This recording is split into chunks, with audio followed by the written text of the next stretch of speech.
I'd like to emphasize that a little more is that oftentimes international companies have been seen bringing technology into India, into the Indian feed business, and then utilizing it within the Indian feed business.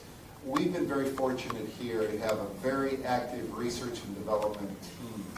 And the integrated mineral synthesis unit that you saw today is completely a discovery made here in India.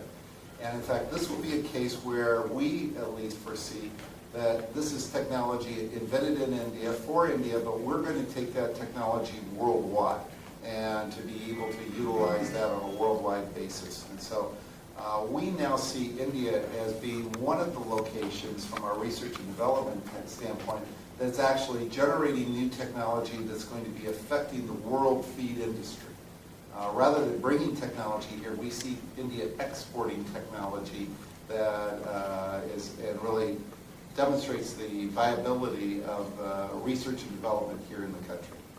Is that the kind of enthusiasm you have that India may have the 100 million tons by the end of 2020? I think, yeah, the enthusiasm I have for the 100 million tons really comes from protein consumption, per capita protein consumption, and seeing what really has to happen within the country.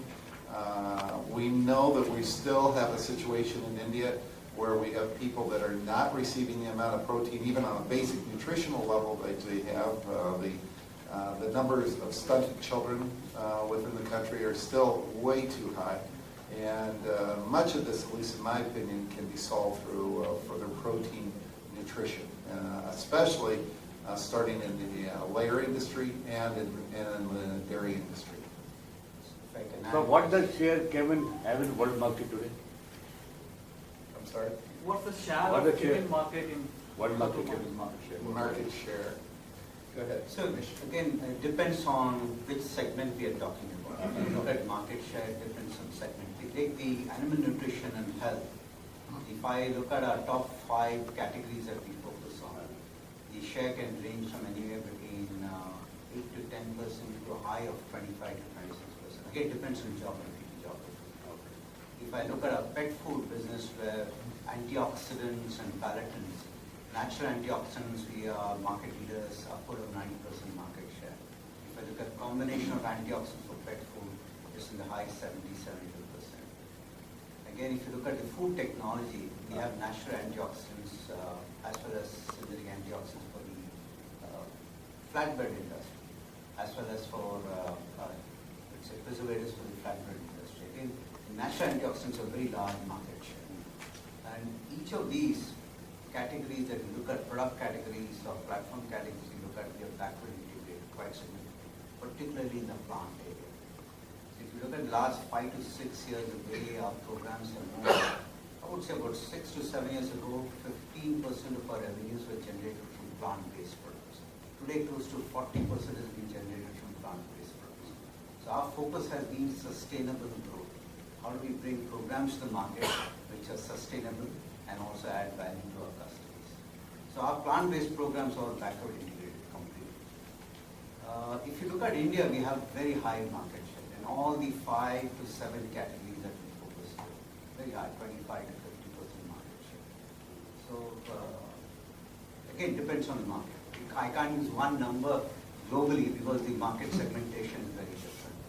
What's the market size in India? In terms of? In terms of animal feed?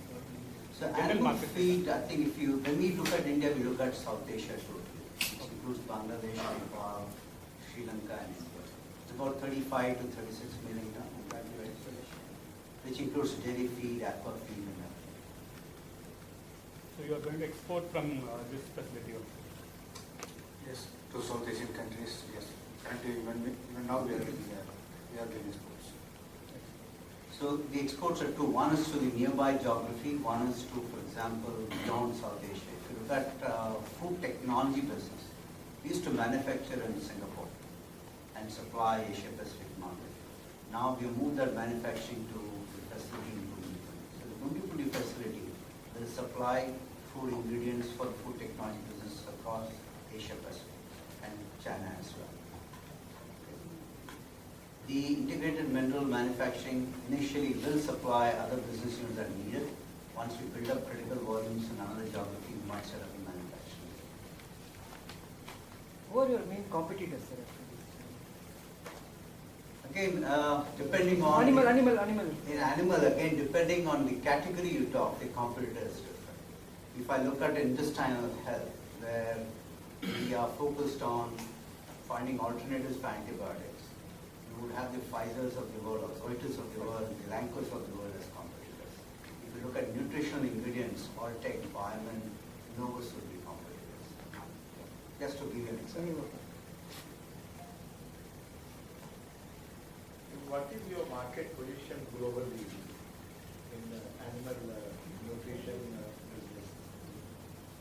When you say market position, can you elaborate a little bit? Because we just talked about market share a short while ago. Yeah. So if you again refer to market share, you already have my answer.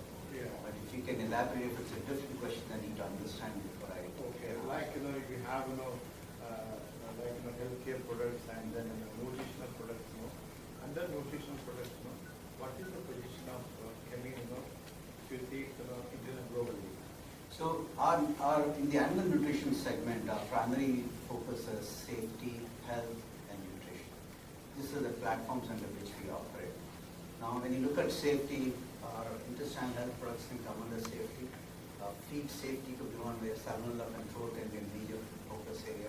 If you look at health, again, intestinal health products will come under replacement of antibiotics, providing solutions for customers to manage antibiotic transition and other disease management issues. If you look at nutrition, it's better utilization of nutrition. And we have a series of programs that come in. Mineral nutrition is one, biosurfactant is the other one. Those are the various I'm categories. not talking about the drugs, it's not feed supplements and nutrition products. Yes. In that segment, what is Kemin's position globally? I'm not understanding your question, probably. I'm not for the ranking market. So I can say that within the Kemin business, the agricultural or animal feed area remains about 50% of our total business. The other areas then come down, probably pet food next, and human food ingredients, very close to our nutraceutical ingredients.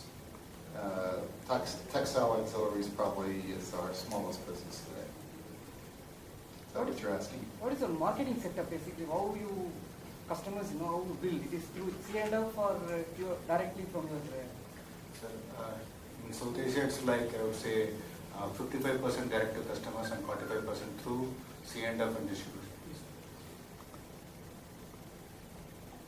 So you are producing only animal food ingredients in this factory or even human food ingredients? This factory is human food ingredients. I don't know if you remember where we were when we were looking at the packaging of the mineral products. If you've gone to the right, clear to the right of that, there's an entire section that is a different section that is designed for human food ingredients. And the facility has one of the highest certifications as well, FSSC 22000. As well as halal and kosher. So it's within the unit, but a totally separate area. So overall, where do you see Kemin after 5 years? Well, that's a whole variety of areas. Again, we've been very fortunate that we've been able to grow significantly each year, and we continue to see growth as one of our core overall focuses. In 5 more years, it's almost within each of our various segments. I can see that growth will continue, and our capital expenditures to support the business will continue to grow. Kemin continues to reinvest nearly 7% of sales back into research and development on a yearly basis. We've got a number of new products that are in the pipeline. New products in our business are taking anywhere from 2 to 5 years to mature and come about, and I foresee that that will be an active area that you'll see continue to see new products coming from our research laboratory. So I think continue to look for a series of announcements, both on capital expenditures as well as new products to offer into all of our various industries. In the recent years, we found that, Kemin is, in India, Kemin is taking part, every year, for the promotion of egg consumption in the country. Yes. Which is a good thing. You are making, apart from that, do you have any plans to help the farmers to get the better for the promotion of poultry technical? There's no question that certainly egg production as well as broiler consumption continues to be a real area of focus for us. In my mind, as I see it, each of our products, we make an implicit promise to the farmers with our products, and that is if you invest 1 rupee on a product from Kemin, we guarantee a return of 2 rupees. And in many cases, that 1 rupee investment can yield 5 to 7 rupees. And so with that sort of investment, we believe that the continued growth of our products allows the farming industry to continue to grow on a wide-scale basis, making protein more affordable for anybody who wishes to be able to purchase it. And I think that remains one of our areas. When we see particular opportunities like Egg Day that is celebrated here in India, we're going to be highly supportive of those because we do see that the promotion of these almost perfect protein, animal proteins, is one of the best ways to guarantee adequate nutrition for the population. Maybe Suresh has some comments. Yes. In fact, one thing is we are participating like promotion of through the Egg Day and others. Now, apart from that, we are also to produce a quality protein. We actively participate with our customers, especially in importing knowledge and exchange of knowledge from the customers through various programs like we have a lot of training and audit programs which we continue to do with our customers, and in turn they can produce a quality food to the consumers. So that is somewhere Kemin is actively participating, specifically through our customer laboratory service as well as the technical service and the engineering service, all which works to improve the quality and safety of the feed and in turn produce a quality food. So this is an area which actually participates.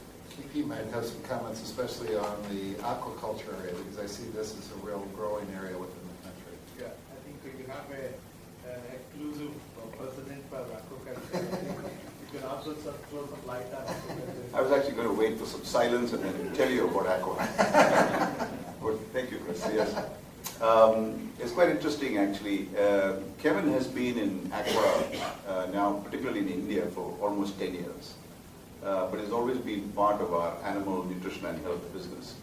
And more recently, about 3 years ago, in Asia Pacific, out of Singapore, we started focusing on aqua as well. Last year, Kemin made a very serious decision and identified aqua as one of our largest growth opportunities over the next 25 years. If you look at world statistics on aqua or on meat consumption generally, you'll find all other meats, be it chicken, pork, beef, mutton, are all almost plateauing, in some markets even dipping. Aqua is the only animal protein that's actually growing at 3% annually, global numbers I'm talking about. So there's this huge, huge opportunity in aquaculture. And we took this decision, and in Kemin we realized that having it under a different business unit doesn't give it the focus and the energy that is required to be able to really support our customers. So a decision was taken to create a new business unit. And this business unit demerged to started last year, and effective 1st January of this year, we have created this new business unit, which is a global business unit, operating out of South Asia, Asia Pacific, the largest market China, EMENA, which is Europe, Middle East, and North Africa, and Latin America, primarily Ecuador.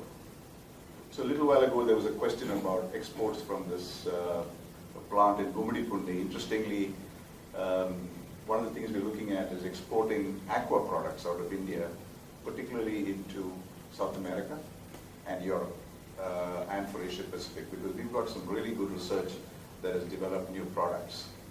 So what this new focus and the new business unit is going to do is to create specific products for the aquaculture industry. And this will benefit the farmers as well as the feed manufacturers who make aqua feed and grow shrimp and fish in different markets in the world.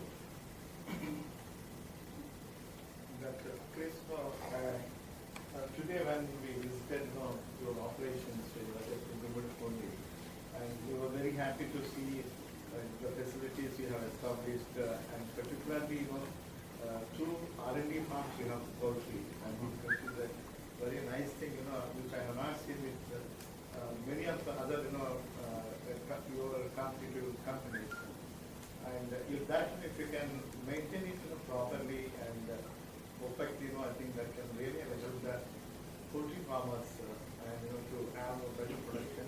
Similar kind of thing, I also edit a magazine on aquaculture industry for over 25 years, and that industry is not much organized, and water quality and soil management is very poor conditions. The shrimp and fish farmers are facing. If Kemin can have similar like poultry, you have R&D farm, similar kind of thing. If you can establish for aquaculture, I think you can do good to the industry and to your company. I mean, turn to KP because he's done exactly that. It's very interesting you should say that. And if you have the time, you should come and visit us in our Ambattur laboratory, where we've actually set up trial facilities for shrimp in our laboratory. So anytime, and I welcome any one of you, if you have the time, drop in at our Ambattur office. We've got a fabulous facility for aquaculture shrimp trials. Interestingly, also, we have now tied up with universities and organizations, starting actually with the Tamilnadu Fisheries University, the Kasistad University in Thailand, University of Ghent, and the University in Ecuador, also to do trials along with us in the area of shrimp and fish. So very much on our radar, Nazir, but thank you for that question. Very, very important part of our business. What I was saying, please don't depend on these government agencies. Universities, you have in your plant, like a farm, two R&D farms for poultry, birds, for broilers. Right. Similar kind of, if Kemin has its own R&D, I think you can really do good to the industry and to your company. So you're absolutely correct. You're absolutely correct. Now, I just explained to you why the universities are also used, and you know our customers, right? So we use our own R&D farms and laboratories, even the one in Gumadipundi as well as the one we have in Ambattur. A lot of that is done to do internal screening and development of products. When you take data to a customer likes to see an independent third-party data set. They think that if it comes out of a Kemin farm or a Kemin lab, they don't necessarily always give it 100% credibility. Not only Kemin, any company lab, they'll think, this is a... So if you give it to a third party, and all these are the top of the line universities, very well respected by our customers. So we do in our own labs, reconfirm it and validate it in third party laboratories. And that's the reason we tie up with you guys. Thank you. Our China research facility will have a fish research lab. Also. Dr. Chris, Yes. I'm just reading about this Kemin biology. Yes. What is this? Well, and Ramesh is actually heading up Kemin Biologics, so you've asked at the right place. Ramesh? So the Kemin Biologics is the vaccine business which we have initiated in the middle of last year. So here, currently this company's Biologics is focused on PRRS vaccine for swine. There's not much swine in India, but the rest of the world there's a significant swine population, and PRRS is one of the most significant disease that the swine herds are exposed to. So the technology is very unique. We took a stake in a company in the US which developed the technology, and we have exclusive sales marketing around the world with this technology. So we set up a company to take this vaccine to the market. Our long-term aim is to bring in poultry vaccines as well. We also have an investment in Egypt in a company which is the second largest vaccine company in Egypt. We are primarily focused in the Middle East market. So we have started small, and our next 5 to 10 years, very clearly this business is going to significantly contribute to our long-term growth and you look at one of the significant challenges our farmers face is disease, and the first line of defense is vaccination.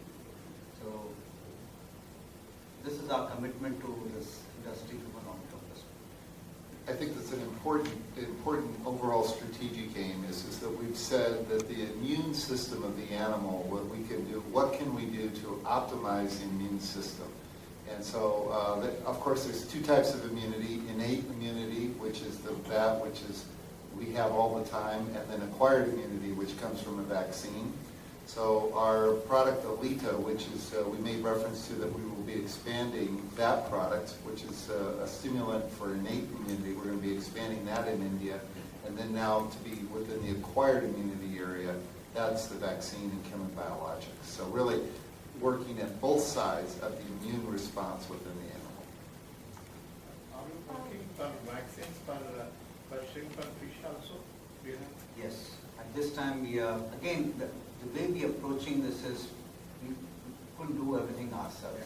So we are collaborating with partners outside who are specifically focused on shrimp and fish vaccine. In case of poultry, we are again working with researchers who are developing the area.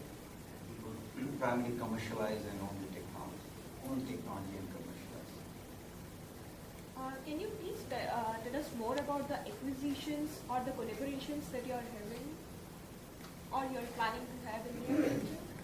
Yeah, maybe I could talk a little bit about our general acquisition strategy at Kemin.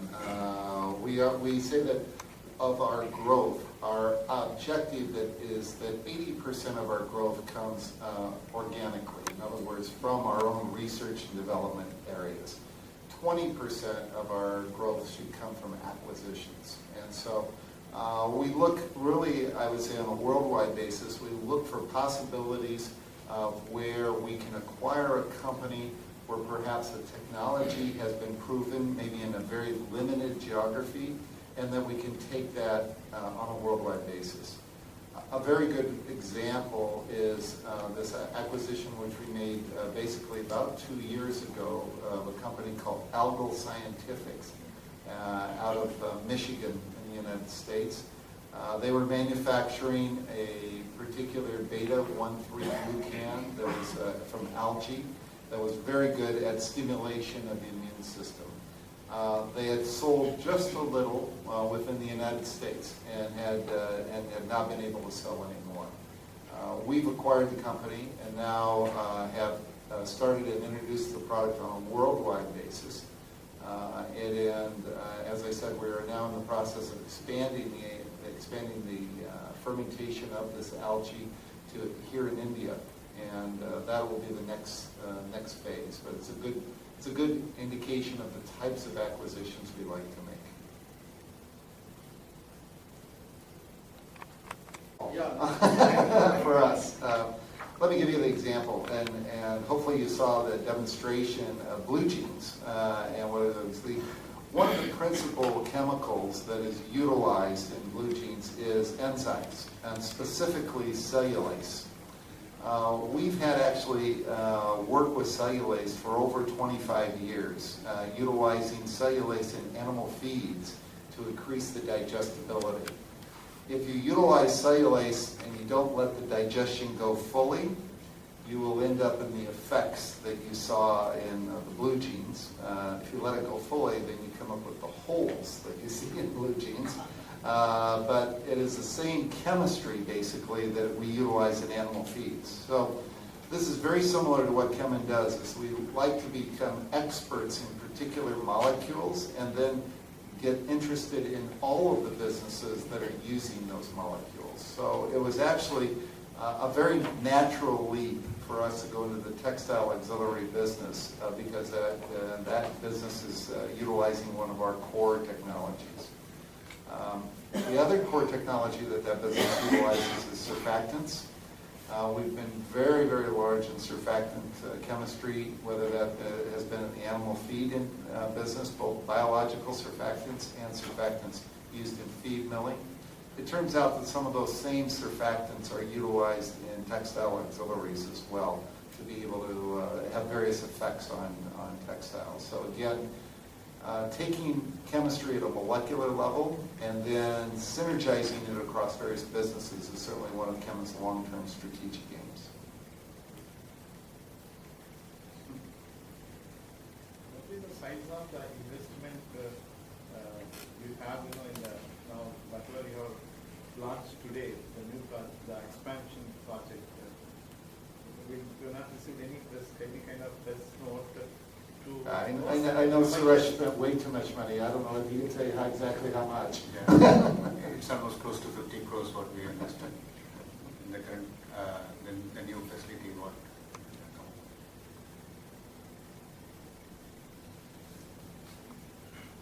India has been improving in ease of doing business. The ranking has improved since last few years. What is your perspective on that? I'll let Suresh maybe make comments on that. At least, I will say from my aspect, I don't hear too many complaints coming back to the United States. So, but maybe Suresh has a different view. Ease of doing business in India. In fact, it's really good in India in the sense the way we do our business is not only the sales, but the sales and service model. That's what we follow. And the sales team has always been supported by some 3-4 other service teams. Like we have a customer laboratory team, we have an engineering team, we have a technical team in the field. And apart from that, even sometimes if required, our research and development team also jumps in. And when we talk about the science to the customer and you can demonstrate the benefits to the customer, it becomes easy. Once the customer sees the ROI, I don't think that any issues there in terms of doing business. So let me elaborate on that response, and I'll look at it from a slightly different perspective. Probably your question is related to that as well. Since it's about 20 years we've operated in the country, we haven't faced any significant hurdle in starting business and doing business from a regulatory perspective or government. One of the reasons could be is that our industry is not really that well regulated, as well as it is not in the sights of the government decision-making bodies. We still fly under the radar in most of the cases. But having said that, we have had the necessary support from the government, local industry body, and we have not faced any major challenges. So, Ramesh, when I was asking you this question about your position in the feed nutrition, like sometimes we get confused. You have biological products in poultry and animal industry, then you have medicines, chemicals, you have feed supplements, minerals. This how many can you make it into 2 segments or one segment? So at this, if I look at the animal nutrition, there are primarily 3 segments: therapeutics, biologics, and the feed additive business. Currently, Kemin participates only in the feed additive business. Biologics is a new entrance, new segment for us. We just started off last year. We have no intention at this time of getting into therapeutics. Because we are encouraging our customers to, and the world over, the customers are moving away from use of antibiotics to non-use of antibiotics. So we see the long-term growth coming in the area of biologics and continued use of nutritional ingredients and health and safety ingredients. That comes under feed additives? That comes under feed additives. Yes, feed additives, what will be the, because we would like to mention, in our reporting, when the publication comes, feed additives segment in the world, what is the position of Kemin globally, like the ranking? So if we look at the overall market, if you look at therapeutics, feed additives, and biologics, it's 40% each in therapeutics and feed additives. This is the market size. 20% with the biologics, 20 to 25%. If you again specifically go into feed additives, the largest categories are vitamins and amino acids. We don't participate, we are not basic manufacturers of vitamins and amino acids. We do work on amino acids for the dairy area, which is the encapsulation. So that's a very different business. Then if you look at within the feed additives, there are specific categories where we participate. For example, antimicrobials. It will be number 1 or number 2 in the world market. Because there are so many players, even if you have a 7 to 8% market share, antimicrobials for feed safety. For surfactant, we are number 1 in the world. We basically are pioneers in that category. Then if you look at intestinal health program, and there's a basket of programs that you look at from an intestinal health space. I think depending again on which segment you look at, between the top 3 players you will be in that category. Yeah. And then if you look at enzyme, we have become basic now in manufacturing enzyme. I'm not sure how many of you read the announcement early this month that we took a stake in a company, fermentation facility, manufacturer of enzyme in China, a significant minority stake in the company. So that makes us basic in manufacturing enzyme. We have our own enzyme strains which we will produce. We also produce our own probiotics as well, which goes as part of the intestinal health. In the intestinal health space, we are the top 3 globally when you look at the total portfolio that we cover. So in India, when we are talking about cattle feed, most of our cattle rearers, they depend on traditional feed items, ingredients. So how do you see your market in India, especially in cattle feed? Is it challenging to expand your wings in this field, in India?